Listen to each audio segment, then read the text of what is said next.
અને હવે આપને બતાવીએ શામળાજીની રથયાત્રા, જ્યાં વિષ્ણુ મંદિરે રથયાત્રાનું આયોજન કરવામાં આવ્યું હતું।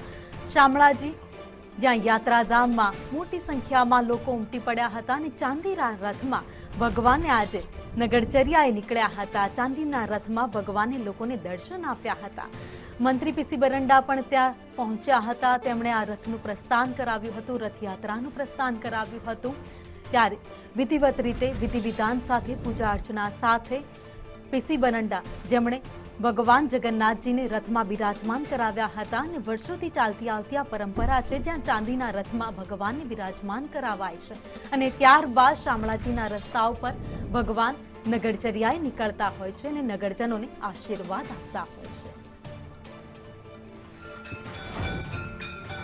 અહીંયા દર વર્ષે અષાઢી બીજના દિવસે ભગવાન શામળિયા મંદિરમાંથી ખુદ ચાલીને તેમના સમસ્ત ભક્તોને દર્શન કરવા માટે બહાર આવે છે।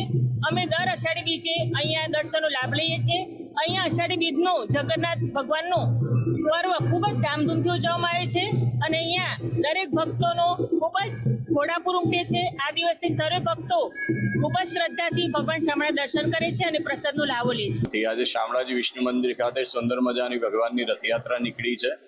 અનેક ભક્તો દર્શન કરી રહ્યા છે।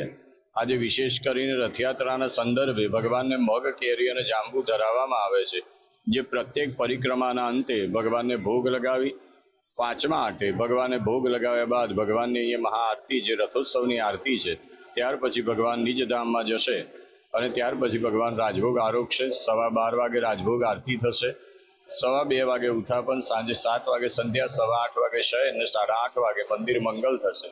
એવો સુંદર મજાનો આજ રોજનો કાર્યક્રમ છે। શામળાજી મંદિર ખાતે રથોત્સવ